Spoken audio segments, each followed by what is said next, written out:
Welcome back to the Super Centex Podcast. The birthday girl, DJ Ramirez, is with us. Happy birthday. Thank you. Appreciate and it. A much older dude, Chad Conine. Okay. Well, you're older than DJ. Happy birthday, DJ. Thanks, Chad. So guys, on our After Dark podcast the other night, we discussed the various losses by Mart and China Spring and Lorena. Of course, you guys were at two of the three between the two of you. Those are three programs we're used to seeing make very deep playoff runs. I also commented that it's probably not the last time we've seen China Spring and Lorena and Mart. I mean, I still expect some success out of those programs this year. Of those particular 3 0-1 teams, which do you think has the chance to go the deepest in the playoffs here in 2024? Birthday girl first. Okay. I mean, honestly, Mart is probably like it's hard to say that Mart's not, there's no reason that they shouldn't be, right? I think this past weekend, obviously it's the first game. They're trying to figure stuff out. They don't have JD Bell anymore. They don't have the Swainers anymore, at least not, the Swainers that have been there for a longer time. Yeah, that's a good way to couch that, just because you never know. There could be another one coming up the pipeline. Yeah. And also they don't have the depth that Whitney has as a 3A school, right? So yes, Whitney obviously super talented, deserved that win. It was incredible start for them. But you're playing a 2A school that is used to having guys come off the field, take a sip of water, and then sending them back out there to play defense. So, yeah, I mean, I have no doubt that Mart's going to be, in the playoffs on Thanksgiving Day, right? With China Spring and Lorena, I feel like the inexperience and trying to maybe clean some of those procedural mistakes up is going to help them a lot in the long run. But I don't feel comfortable saying that I'm going to see them at a regional if I haven't seen them play in district yet, right? Gotcha. Yeah. Especially if they play a team like Franklin in the playoffs that has improved. Well, neither one of them play Franklin because Franklin's 3A. No. I'm just saying that if they play a team like Franklin, that's kind of hard-nosed and hard to stop on the run, and can also surprise you by throwing a little bit and just does not give up no matter how because Franklin, sure, they made their mistakes, but they kind of got into a groove. They got into a rhythm. So I'm just saying, if they play that type of spirited team in an area round, I don't know, and they haven't improved, then I don't feel really good about their chances in the playoffs. I get your point, because I think Lorena and China Spring are both going to get better, but it reminds me of a Harvey Pinnock story, actually, what you're saying. Harvey Pinnock, the famous golf coach in the Austin area that coached Tom Kite and Ben Crenshaw, he was talking to this really good amateur golfer who was getting ready to be senior tour age, and he said, "Hey, I've been working really hard on my game, and I think I'm about to get there. And just tell me, what do you think I need to do to really compete on the senior tour?"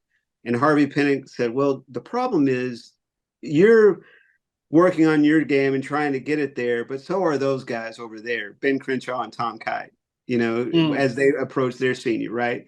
So you're Lorena and China Spring are going to get better. The problem is teams like Franklin, like DJ was saying, that start their season up here, they're going to get better too. Yeah. Right. And so, how much improvement is there going to be? And that's where we watch the whole movie, or we watch the entire series. We don't just stop after episode 1. Now, my answer to the question being the same as DJ's is pretty much on the same reasoning, because China Spring and Lorena were playing schools smaller than them. I don't know how big. Not that familiar with the private school the Lorena played, but I'm assuming they're similar in size or smaller, right? Yeah. Mart was playing a school that was way bigger. They're challenging themselves. Not that, I mean, they all three were challenging themselves probably, but Mart was challenging themselves in a way that they're not going to see probably even in a really good district. Yeah. Now, on Friday night, the China Spring, the Mart Chilton game and the Mart Bremond game, they became way bigger question marks than they were when we wrote our season preview. True that. So here's what I'll say. Coaching matters in high school football, but dudes matter. I mean, dudes really matter. And let's face it, DJ mentioned JD Bell is gone for Mart. That's 42 touchdowns. It's hard to replace that, even at Mart. We know Braylon Henry is gone from Lorena. We know that, Cash McCollum is gone from China Spring. And Kyle Barton. So dudes that have been dudes for a while that were really, really good. And although we talked about it and we expect some other guys to step up and become the dude, I think, we're going to have to give them time. And that, it's not, we shouldn't expect Mart's running backs to be JD Bell, and we shouldn't expect Lorena's running back to be Braylon Henry. That was a historic season that Braylon Henry put together. So, not easily replaceable guys. So, right. But to answer my own question, I guess I would say I agree with both of you that I think Mart is the team that I don't think they could, and I haven't seen them. I mean, I think this is probably not a fair question for any of us because we haven't seen all three of these teams. But I would say this: given Mart's lack of depth, and even though I wrote a story about how Mart cross trains players at different positions and helps them in emergency situations to kind of just plug a guy into a new spot. I bet they don't want to lose to Montreal Medlock. That's a guy that I think they want upright all season long. Yeah. So it was a good week for first-year head coaches in week one. Here's just a small sample size of the rookie headset wearers who got off to a winning start with their new teams. That would be Midway's Joe Gillespie, Bosqueville's Reggie Patrick, Live Oak's Matt Hurst, Abbott's Kyle Crawford, and Bruceville-Eddy's Marcial Chapa. So who do you think out of those guys that I just rattled off maybe is the best fit for long-term success at his spot? Well, go ahead. Yep. I was just going to say, Kyle Crawford has been there already. Just slid into a new position. So nothing is changing at Abbott, right? Yeah. I think they're going to continue to be Abbott and successful. And obviously Midway got a heck of a coach out of, Joe Gillespie. So I feel like if they have some time and continue to build and build that momentum and build that program up, there's no question they're going to be good. And I wrote in my column, I was not, I guess, familiar enough with the process of that I kind of doubted that Midway was going to start on the right foot. But that's on me. They did pretty well. I think with Bosqueville, it almost feels like they're not building from scratch, but definitely sort of starting over in a way. I actually didn't know that they switched quarterbacks because Cooper Kent wasn't the quarterback in this first game. And then, but Reggie Patrick's coming over from China Spring. So Good that track should, record. Yeah. yeah, which they have a formula for success. I feel like with Live Oak and with Bruceville-Eddy, you are starting from scratch, right? Mm. Because like Live Oak hasn't played 11 man before. Hmm. And obviously Matt Hurst has a good, background in coaching, but how much did we really see Moody, step up while he was there before he Yeah. moved over, right? Yeah. So I feel like that sample size isn't enough to kind of tell where the direction of the program might be going. Yeah.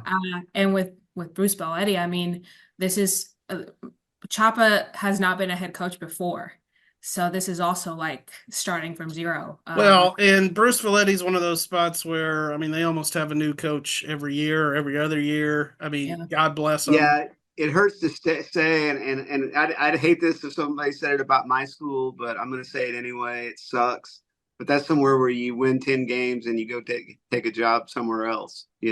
Yeah, and probably not even 10. I mean, maybe Yeah, 6 or 7. If you can yeah. get Bruceville-Eddy into the playoffs, you've done something. And yeah, again, that's sorry, Bruceville-Eddy fans. We're just looking at Yeah, the and let's historical not facts. overreact to Bruceville-Eddy's win either. It was over Right, Meridian, right. another program that has struggled in recent years. But nevertheless, good for the Eagles. Chad, what do you say?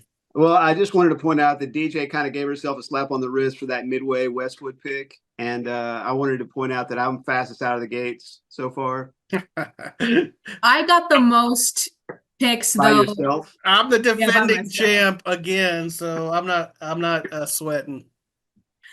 Okay, so all right. To answer your question, it's interesting to think that Abbott could have two head coaches over the span of 40 years that are father and son. Yeah. I mean, that's a really looking into your crystal ball and preview stories 20, 25 years from now, and the idea that generations have come Maybe through Abbott. 50 years. Maybe. Yeah, no, absolutely. It just depends on, I guess, Kyle's personality, right? Does he want to hang in there and have that family, same lifestyle and all of that? And some people do. Some people want that type of thing. Now, I really think that Midway, and granted, it's my alma mater, but don't you think Midway is kind of a destination job in a way? I mean, Kent Bechtel was there for 20 plus years. Terry Gamble was actually there for a pretty good chunk of time. And I think You know, Shane certainly looked at it that way. It obviously didn't work Mhm. out for Shane, but um, yeah, I mean, I do feel like, if you talk to Joe Gillespie, he feels like Midway is a, sleeping giant, that it's a program that uh, it could compete at the state level year in and year out. Well, they got two middle schools now that can play each other and along with the other schools, and you really have an opportunity to grow that middle school program and into that kind of force where everybody feeds in to the same thing, and it's a big community now. Would Midway ISD ever go to two schools and kind of change that up like Belton has? Mm-hmm. Mm-hmm. But those are grander questions than we can answer here on week 2 of the high school football season. Right, right. So I kind of tend to agree with. I think it sounds like you're both saying Kyle Crawford probably is the answer to this question. Just Mhm. because I agree that he's been there. He knows the kids. He knows the culture. I talked to him before the season and asked him that very question. Do you change anything? And he was like, "Why would we change anything? Mhm. It's been working. I mean." And so I think that there's probably a pretty seamless transition there, and the fact that he grew up there, he played there, I could see him wanting to stick around and continue his dad's legacy. Um, but I do like the fit of Joe Gillespie at Midway and Reggie Patrick at Bosqueville. And, uh, you know, uh, DJ mentioned, obviously Matt Hurst didn't have great success at Moody. It was tough district, tough program. But I actually feel like Live Oak is kind of a perfect fit for him. Um, and a program that has had a lot of success just on a different level. And they got off, like obviously as the question states, I mean, they got off to a 1-0 start with a win over Conroe Covenant. So, good for the Falcons. So another week 1 game, the Axtell Longhorns stampeded Milano 52-0. That wasn't really a surprise to us in the opener. We're expecting big things out of Axtell after last year's 10-1 season. How good do you think this team is? I mean, and should they be ranked in this top 10 in the state? I was all set to I looked at that Milano game last week, especially when I was just picking that one. And I guess I was just humming through the picks and making picks. And I had it in the back of my mind, I was like, come on, Axtell, play somebody, because they had the weakest non-district schedule I've ever seen last year. Yeah. I mean, it was horrendous. But they play Kearns this week, and Kearns lost by 6 points to Bremond. So that's a step up. For the teams that they've played in non-district last year and this year against Milano included, this Kearns game represents a big step up. And then they play Crawford for their last non-district game. Yeah. So the Axtell's gonna find out more about themselves in non-district this year than they did last year. So I'm gonna say let's see a little bit more before we put them in the top 10. Yeah, DJ, you were out there, DJ. You talked to him. I talked to Coach Horn, and to be fair, when they came in, that schedule last year was already set, so they can't really do anything. And I'm not blaming. I'm just saying it was bad. Yeah. And obviously this year he was trying harder to put games in the schedule that were going to be challenging and that were going to test the team and prepare them for district and prepare them for playoffs, because last year I think that was something that he mentioned was like they weren't thinking about playoffs. They wanted to win the district championship and then figure that everything would work itself out afterward. But yeah, I don't know. I feel like until they play Crawford, I don't know if they're top 10. I would put them at like 11 or 12, like right on the edge, right? Gotcha. Yeah, that's fair. Play Crawford, which I will be at that game. They do have a ton of guys returning, so yeah, no, basically all their starters are back. They got 2 really solid guys and Colden Horn and Tyson Mitchell, and then Levi it's strange being around that kid because like he doesn't talk much, but he's got an aura about him, right? Like he's got a swagger on Twitter and stuff. Yeah. I don't know. We just described every teenage boy in America. Fair enough. No, I just mean like when you see him on the football field, when you see him on the baseball field, it's like stuff just clicks for him, right? So I think they'll be all right in the long run, but I don't know until I see them play Crawford. I don't really know how much weight I'm gonna put on on this schedule, right? Well, and I think Bosqueville plays Milano this week, so it might be another good week for Reggie Patrick. Yeah, could be. So in the preseason rankings in Dave Campbell's Texas football, they put Axtell at number 14 in 2A Division I.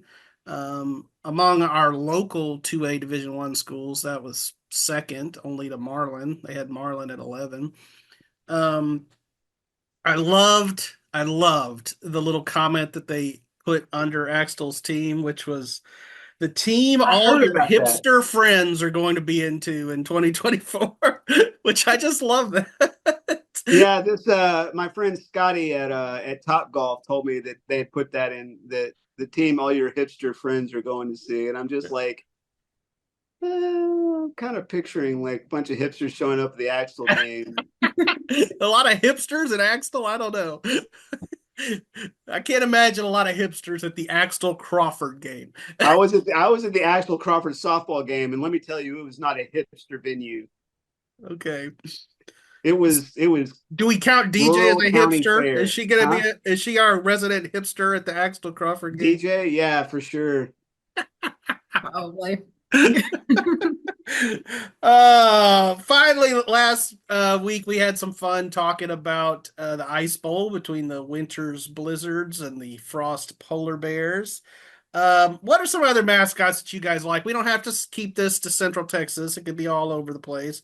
And what's another classic meeting pairing that you would love to see? Oh man, I was thinking Central Texas on this one. No, I kind of want to brainstorm for a minute. okay, that's fine. You got an answer, DJ? I don't know, man. There's so many bulldogs and panthers and lions and Yeah, those are the boring ones. yeah, I Uh-huh, can't think uh-huh. of anything, right? Like Well, lions. I came up with an answer, right? It was my mom and dad grew up in Lubbock, Texas, and went to rival high schools. They didn't know each other in high school. My dad was 2 years older anyway, but they went to rival high schools, and their two high schools played each other for the Silver Spur. I think is what or maybe it was I think it was the Silver Spur. Anyway, my dad went to Monterey High, home of the Plainsmen, and my mom went to Lubbock High, home of the Westerners. So the Plainsmen versus the Western. That's just very regional. Like with both those, you could just have an old, crusty old West Texas rancher as their mascot, just like a 75-year-old skinny dude with like on a long sleeve shirt, and that be the mascot for both teams. Gotcha. Yeah. Okay. DJ? Uh, I mean, I honestly really like the Grandview zebras. Like whenever you Mhm. see them run out of that big zebra head with the weird, kind of creepy red eyes, and it's kind of fun. And their uniforms are fun. Mhm. Um, yeah, I don't know. All right. Well, I'm going to give y'all a Zebras few. versus like the zebras versus the Hutto hippos, man. That's That'll be good. like I said, Yeah. coffee. The zebras versus the hippos. I'll give you a Are there few. any rhinos? Do we have a rhinoceros I don't think anywhere we in have Texas? rhinos. I don't think. If I start a high school, we're going to be the rhinoceros. Okay.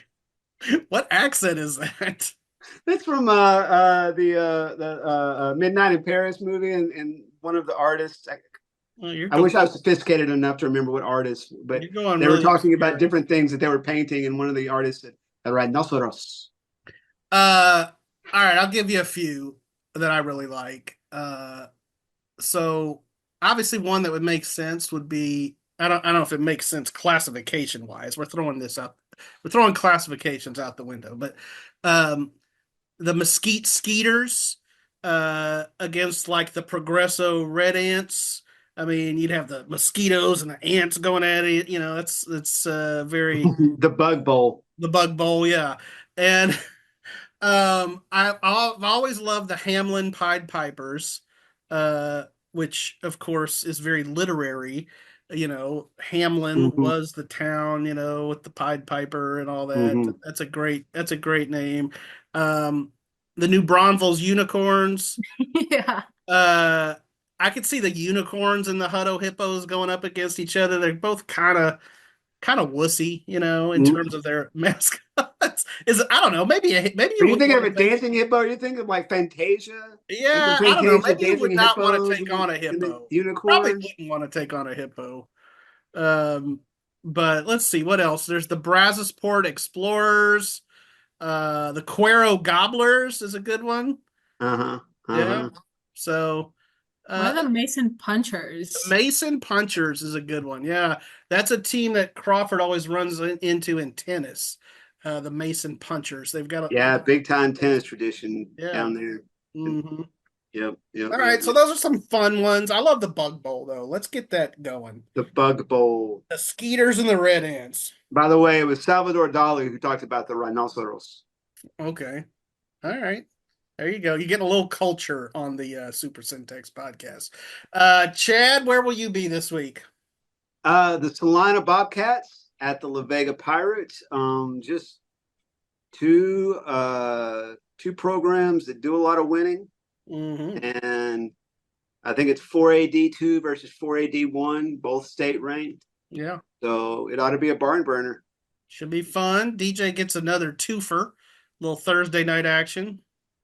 Where are you going to be? Um, is it Corsicana, Waco High on Thursday, and then the Lorena Leopards are hosting the 3A state champs in Malakoff. So Yeah. yeah, I don't know. I'm a little worried that some people at Waco ISD Stadium are gonna be upset with me. So what did we call him the other day? Yeah, About the- all you said was that you agreed with Zach that they were good humans. Yeah. Great humans. Waco High. Great humans at Waco High. Great Well, humans. you lose 3-0 to Granbury, and you only got anybody. Only person you have is the person looking back at you in the mirror. Right. You can't go around strutting around when you've lost 3-0 to Granbury. Or taking anybody to task for being like 3-0. Yeah, exactly. Maybe Waco High, maybe that's what they needed to get like a wake up call, and we'll see. I will be at the Midway. Who the crap is Midway playing? Cedar Ridge. Vista Ridge, yeah. Cedar. Is it Cedar Park, Vista Ridge? No. It's we're all confused here. We're gonna need Cedar Ridge. It's Cedar Ridge because I have it written on my whiteboard right here. Yeah. All right, that's where I'll be. Midway's first home game of the year. So watching cash pulling. Cash pulling, Tyler. Cash money pulling. Cash money, baby. All right, we'll see y'all.